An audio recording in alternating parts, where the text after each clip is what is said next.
This little freak is literally one of the most revolting people on the show ever. I've had enough. I get such a weird feeling in the pit of my stomach every time he's on screen, like a visceral, guttural, sick feeling.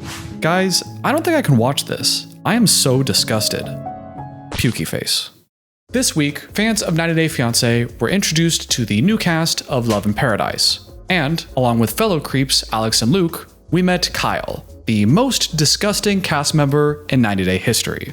Seriously, even the thought of making this video was making me sick. So today, we're going to talk about Kyle, why he gives everyone the creeps, and check out some more stuff the internet has found out on him since the episode aired. And trust me, you're going to want to see this. Let's get into it.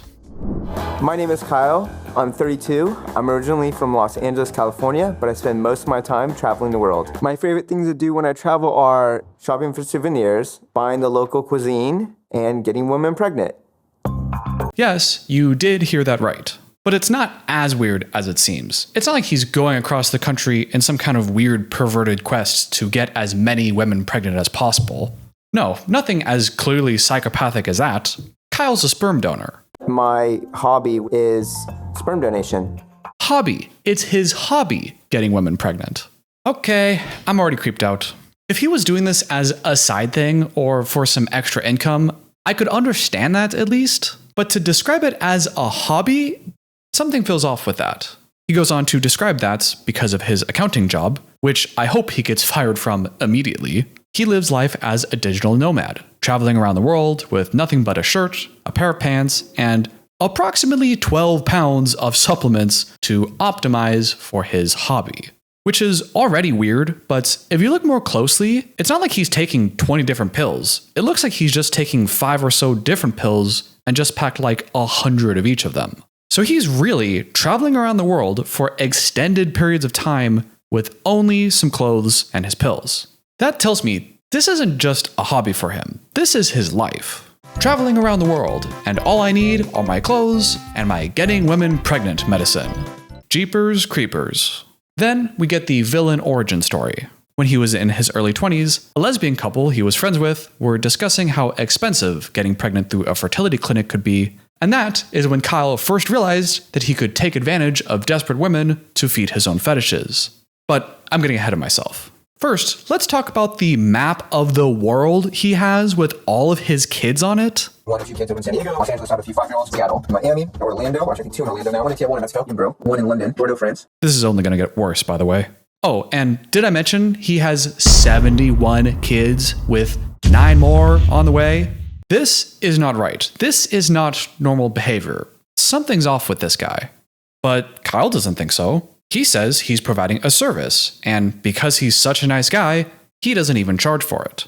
I get no money from this. I cover my own travel, my own cost. You see, Kyle doesn't charge for his services because he's just not in it for the money. Money just complicates things. He's doing this for all the right reasons. He's doing this out of the good of his own ego. I mean, the good of his own heart. He covers all the costs, all the travel, and he says that the only thing he gets in return is seeing the happy smiles of the families in need. I get to see the smiles on their faces when they have a child. That's literally all I'm getting out of it is joy and happiness. Wow, how altruistic, how selfless and noble this Kyle is. Is this a good time to mention that he encourages these women to take his donation the natural way? The woman can choose how they receive my donation. For some women, I do artificial insemination, but I also have the natural way, which has a higher success rate, where we just have sex. Okay, now we're getting into some real issues. Because this is a point he's made repeatedly throughout his career, that he's willing to do either artificial or the natural way, and it's completely up to the woman what they're comfortable with. Except, it's really not. Let's think about this. His clients are women who are desperately trying to have a child, and who may not have the financial means to go the traditional route through a fertility clinic. In other words, women who are desperate to get pregnant and are heavily motivated to do anything they can that would increase their chance of getting pregnant. So, if Kyle claims he's an expert, which he does by the way, in multiple interviews and on his website, which we'll get to later, and tells these women that they have a higher chance of getting pregnant if they were to do it the old natural way, then you could easily make the case that he is using the desperation of hopeful mothers for his own sexual gratification. There's already a huge issue with coercion and consent with that, which is one reason why many known donors don't even offer that as an option. Another reason why they don't often offer the natural way is because it's not any more effective than the artificial way. Using a cervical cup or having sexual intercourse, if you timed it well, it's going to give you the same odds. Some would say cervical cup will give you better odds because you're putting it close to the cervix, but that's never been proven. But I would say at least the same odds. So he says that it's all up to the woman and it depends on how comfortable they are with a higher chance of success. But really, it's all a bullshit facade to subtly coerce and manipulate people in need so he can get laid. Well, we don't have to have sex. It's up to you. But if you were interested in maximizing your odds of getting pregnant, which I know you're really desperate to do, then it would be the best way. Bullshit. Disgusting, coercive freak. I understand that some people may think this is bizarre what I do, but I'm helping a lot of families grow, and giving this gift to people feeds my soul. It feeds his soul. Look at his face. You believe this guy? By the way, that clip I played earlier was from a Vice documentary they released 3 years ago about our friend Kyle here. In it, the camera follows Kyle and a hopeful mother navigate the process of going through the natural route with someone she just met.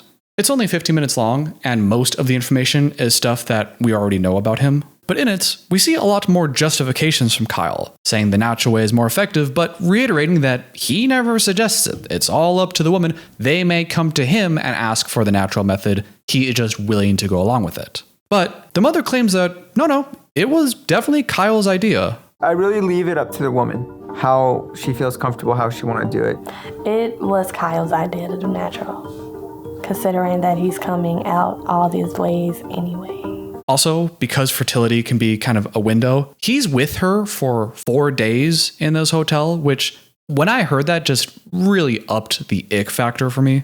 But despite the woman initially being accepting of this situation, they catch up with her sometime after the documentary was already filmed, and she had this to say. I found out some things about Kyle that make me believe that his motives are not what he says that they are. He was just telling me he loves to travel and he loves his job because it gets him laid. I did put my trust in Kyle because he knows exactly what to say and how to say it over the phone. But it's the meeting him in person and actually sitting down and spending time with him that you realize like something with this guy is very, very off. Lying to women about the natural method, taking advantage of their desperation, sweet talking and saying all the right things to make them feel more comfortable just so he can get laid. This man is a predator. He is vile. Taking a quick break from his hobby, this is 90 Day Fiance, which means he has unfortunately tricked some poor girl to be in a relationship with him. Her name is Annie, who surprisingly actually seems like a pretty normal and well-adjusted person, which is weird because, well, frankly, we don't get a lot of normal, well-adjusted people on the show. Annie actually knows about Kyle's issues. They actually met because she was looking for a known donor for her second child, and I guess they hit it off. But although Annie knows about Kyle's obsession, she's not super comfortable with the whole having sex with other women thing, and would want that to change if they were to get serious with each other. I would never accept him having sex with other women while we are in a relationship. But that would mean Kyle couldn't have sex with random women, so he's not cool with that. My biggest fear about my trip to Malta is Annie won't accept my sperm donation and everything that comes with it, such as the intercourse part of it. But I'm hoping that me and Annie can build a relationship without me having to compromise who I am. To frame it like that, as if making a completely reasonable request is the same thing as completely compromising who I am. That kind of framing is really manipulative because it suggests that she's the bad one for not accepting who he is, as if she's the guilty one for not wanting him to continue his freak show. He's setting it up like she's the bad person that needs to change to be with him. He's fine. He doesn't need to do anything differently, but the fact that she has a boundary and a request and her own feelings, that's just something she needs to fix. Besides, I thought you were doing this to make families happy, Kyle. Why should it matter to you if you can sleep with these women anymore? I mean, it's just business, right? It's not like you get anything out of it. So if they get pregnant either way, what difference does it make?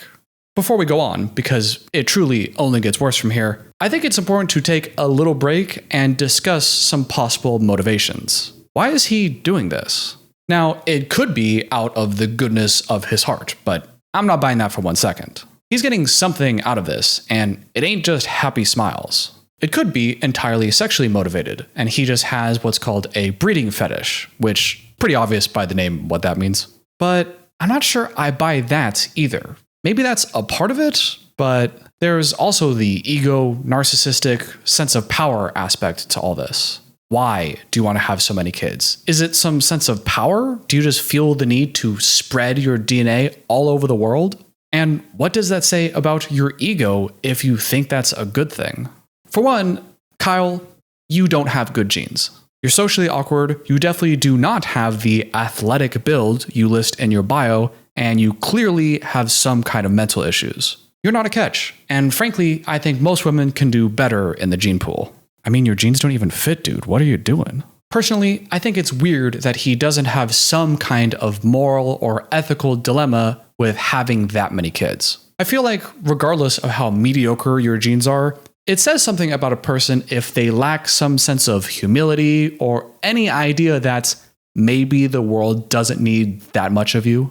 Maybe some of you disagree, and that's just me, but I think we can agree that not having a problem with donating so much is one thing, but believing you're doing a service to the world is another thing entirely, and would be way more narcissistic and self-serving if he really thought of it that way. Could we agree on that? Well, listen to this clip from his appearance on Dr. Phil. Kyle says he hopes to populate the world with his offspring and even feels he's doing us all a favor by spreading his DNA. So, back to possible explanations. Number one, maybe he's just a good guy and is doing it all for the smiles. Yeah, I'm going to call bullshit on that one. Number two, maybe it's just a sexual thing. Again, maybe, but I don't think that quite explains it. And lastly, number three, maybe he's got some deeper, sick mental problem around power, control, and grandiosity, something like that. With that in mind, let's talk about his meeting with Annie. After a brief impregnation visit in the UK, Kyle is finally in Malta, where he reunites with his new partner, Annie. And it's very weird. He moves very awkwardly and unnaturally. He keeps looking at the camera. He smells her hair in a very Buffalo Bill kind of way. And within mere minutes of the two of them meeting, Kyle starts laying out some ground rules. We gotta take it slow, 2 or 3 days for a kiss, and then everything else, you have to wait more. You need to earn my lovin'. He makes the rules, she has to follow whatever he says, and her reward is his love and affection. What were we looking for again? Power, control, and grandiosity? But he's not just being awkward and putting his foot in his mouth. He has a whole point system. You have to earn it. There's points. We do a point system. Annie can earn or lose points by doing good and bad things. Like, for instance, smoking a cigarette. That's 1 point gone. Eating healthy, that gets her points. Smelling good, that gets her points. I'm making you work for stuff, for love and affection and everything. Is this guy serious? He gets to decide what's good and bad and has ultimate authority to judge her? Yeah, huge red flags. Narcissists especially will often test the waters with new people to see how susceptible their potential prey is to these kind of power moves. He plays it off like it's so haha funny, but he's asserting that he's the dominant one here that gets to make all the rules, and she has to fall in line whether she likes it or not. So yeah, we definitely got a power problem here. But also to say that the carrot on a stick is his love and affection? With 3 points, she gets a kiss. With 5 points, she gets a tongue kiss. And with 10 points, she gets full-on sex. And I think that's a good plan. How about no, you disgusting little freak? How about I pay you to never be around me again, you creep? Again, this is not just him being awkward. It keeps going. We just see how it goes. Maybe. If you're a good girl, you have to earn it. So you don't know what you're talking about right now. I definitely know what I'm talking about. Bro, read the room. Not just one comment, multiple, and he just keeps going. Then he gives us this gem of a pickup line. Tell me if you've heard this one before. You're so sexy when you get kind of upset. Yeah, Kyle is that guy. putting her down, judging her, saying she has to earn his approval, dismissing her feelings, reducing her to her sexuality, which, by the way, he has said multiple times already. So sexy. I could just eat you up right now. She looks a lot sexier in person. Sure, way sexier. You're trying to get me in the mood already on the first day. She gets full-on sex. You're so sexy when you get kind of upset. This guy's a freaking pervert. The episode ends there, but there's even more we've learned about Kyle, and it just gets worse. And while I didn't find him on any national registries, I did find some other stuff, like the Vice documentary and the Dr. Phil episode. We've already gone over most of the Vice documentary. Like I said, it was pretty short. And I haven't finished watching the Dr. Phil episode yet. Also, it's Dr. Phil. I don't really know how credible and legit a lot of that stuff is. So let's start with his website. BePregnantNow.com is what it's called, and it's mostly what you would expect. Advice on how to increase fertility, diets, and lifestyle stuff. And notably, numerous mentions of Kyle, how Kyle is the expert, how Kyle knows everything, and how we should all be like Kyle. Also, the website is written in a very odd way. Like, the grammar is fine, and it's spelled mostly correct, but it reads very robotic-like. There are many lifestyle factors which affect fertility in your life. I made lifestyle choices to benefit my sperm health. Analyze what lifestyle choices are recommended. There are many factors in our daily lives that help or hurt our sperm. I mean, ChatGPT would have written it in a much more natural and human way, is all I'm saying. The other thing that becomes clear when reading his website is that he really thinks that he's the expert, and that doctors, researchers, and fertility clinics should not be trusted. Right here on his About page, he says, most information on this matter is from doctors and medical professionals whom do not have personal experience in getting someone pregnant. Yeah, medical professionals at a fertility clinic don't have experience getting people pregnant. Therefore, much of their advice will be inaccurate. And in basically every interview with him, he speaks the same fear-mongering bullshit nonsense about fertility clinics, saying that, well, you can't trust fertility clinics. You know, they just have this agenda. They're going to swap out your vials, and then you're going to get pregnant with some random 80-year-old grandpa sperm that you don't like. You know, that happens all the time. You just can't trust them. I feel like I'm definitely better than a sperm bank. You have clinics switching out vials, you got different embryos switched around, and then you also have these grandpas going around impregnating patients, and no one wants to get pregnant by a grandpa. He's not just claiming that he's the expert. He's actively discrediting the actual experts. Now, imagine you're a woman desperate for a child that can't afford fertility treatment, and through various Facebook groups and online forums, you find this guy who claims he's the expert, claims he's made pregnancy miracles happen, spreads misinformation, discredits the actual experts, and who knows exactly what to say and how to say it over the phone to make you feel comfortable, and suggests that you guys should have sex with coercive, misleading information. He's also got a YouTube channel with a dozen or so videos on it. You'd think they'd be all about sperm donation and things like that, but most of them are just cringy first-person snack reviews and like him selling Pokemon cards. Also, they almost all have his name as the first part of the title. Kyle Gordy, Hong Kong Food Taste. Kyle Gordy, Australian Snacks Taste Test. Kyle Gordy, STD Testing. But his magnum opus on his channel, which has over 3,000 views, is his introduction video, which he apparently shot as soon as he woke up, and that's why it's so dark. I made this YouTube channel to hopefully document my journey. And Kyle, if you're watching, this video absolutely is transformative in nature and does meet all fair use guidelines. So if you try issuing a false copyright claim on this video, that would be a violation of US copyright law. So don't even try. Also, on the Vice documentary, Kyle actually left a few comments responding to some people that were calling him out. And he's asked if he's been screened for any possible genetic disorders. And this is his response. My mom's had prenatal genetic testing, all good. So no, as of 2 years ago, he has not gotten any genetic screening to find out what he may be a carrier for. But I bet Kyle thinks it's all good because, you know, genetic screening stuff, that's all that same mumbo jumbo crap that the fertility experts and doctors all made up, you know. None of that's real anyway, right? And, you know, they're going to swap out the vials there anyway, so what does it even matter? Lastly, I have a few more points that I wanted to talk about, but I couldn't really figure out where in the video to put them, so I'm just going to list them here. Kyle has an active Facebook group of the various mothers of his children, where he asks them to share pictures of the kids and comments on all these similar traits to him that they have. So I have a little Facebook group with all the moms in them, and they share pictures with each other. They can have play dates. I always enjoy seeing a post. It's like where they post and they say, oh, my kid has that too. That feature my kid has too. Or ego, narcissism, full of shit, gah.